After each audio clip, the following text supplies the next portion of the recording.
मतलब उठाकर फेंक दिया टोकरी, रेडी टोकरी में, बस वही सही है।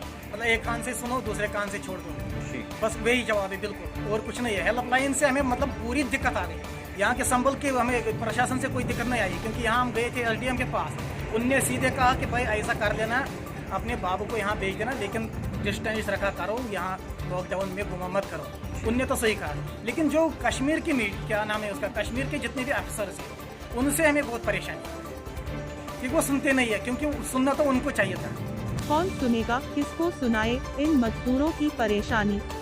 उत्तर प्रदेश के जनपद संभल में फंसे जम्मू कश्मीर के मजदूर। कोरोना वायरस के कारण देश में लॉकडाउन के चलते मजदूरों का हाल बद से बदतर होता चला जा रहा है। सरकारें इन मजदूरों पर राजनीतिक रोटियां सेकने में मस्त नजर आ रही है। मजदूरों का एक और कड़वा सच संभल से सामने आया है।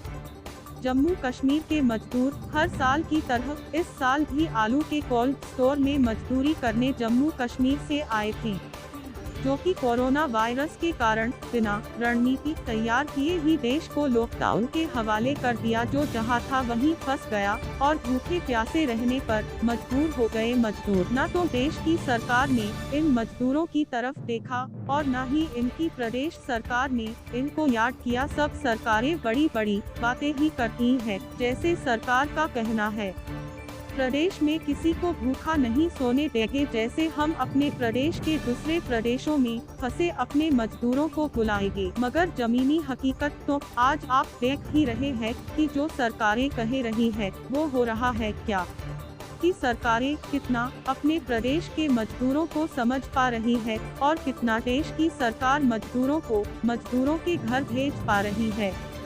सुने आप भी जम्मू कश्मीर के मजदूरों की जुबानी और देखे देश के मजदूर कितने हैं परेशान। कौन सुनेगा, किसको सुनाए परेशान।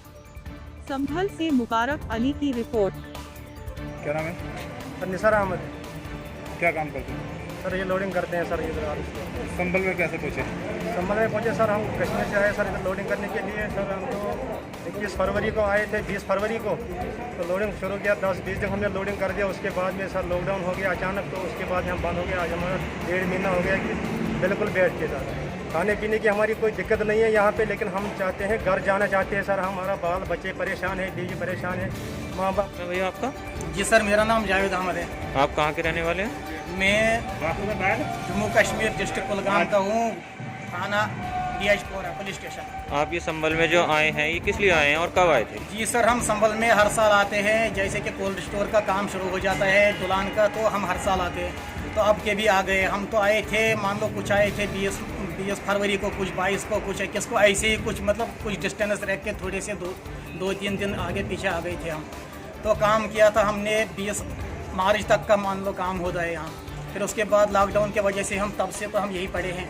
कोशिश तो हमने बहुत की किसी से मिलने की, लेकिन आगे आपको तो पता ही है, क्योंकि आगे तो जो भी होता है वो तो किसी के लिए तो होते नहीं है। अब आपको क्या समस्याएं आ रही हैं और आप क्या चाहते सर हैं? हम बहुत परेशान है यहाँ, क्योंकि घर में बच्चे भी है, घर में बाकी भी है, बुजुर्ग भी है, कुछ लोग वहाँ और ज़्यादा परेशान होते हैं।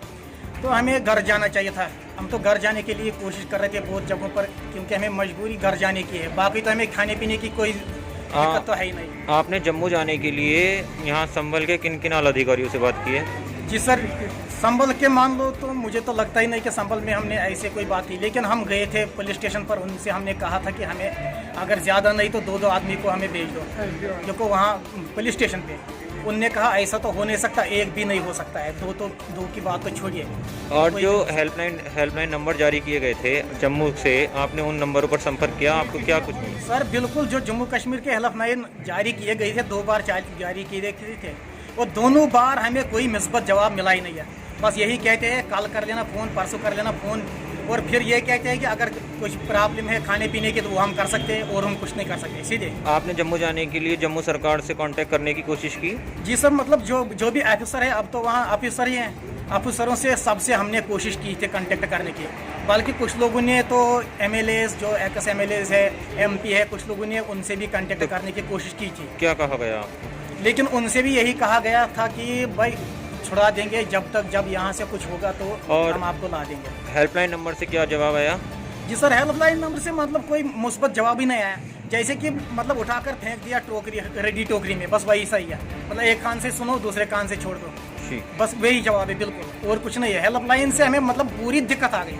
यहाँ के संबल के हमें प्रशासन से कोई दिक्कत नहीं आई, क्योंकि यहाँ हम गए थे एसडीएम के पास, उनने सीधे कहा कि भाई ऐसा कर देना, अपने बाबू को यहाँ भेज देना, लेकिन डिस्टेंस रखा करो, यहाँ लॉकडाउन में घुमा मत करो।